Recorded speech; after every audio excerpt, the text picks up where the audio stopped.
وليخشى الذين لو تركوا من خلفهم ذرية ضعافا خافوا عليهم فليتقوا الله وليقولوا قولا سديدا.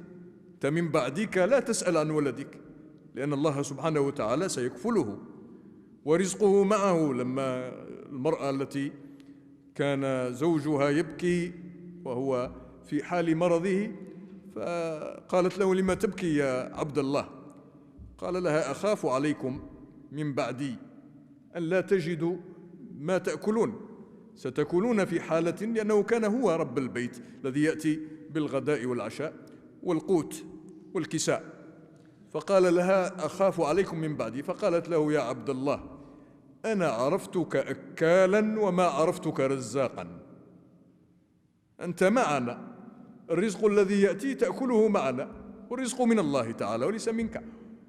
أنا عرفتك أكالا وما عرفتك رزاقا، لأن الرزاق هو الله، وما من دابة في الأرض إلا على الله رزقها ويعلم مستقرها ومستودعها، كل في كتاب مبين.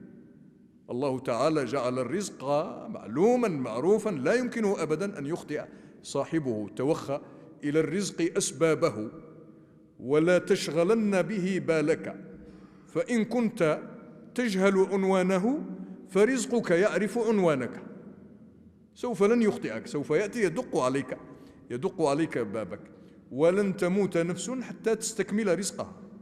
هذا الله تعالى حكم بهذا قدرا أزلا، وهو العادل مع البشر.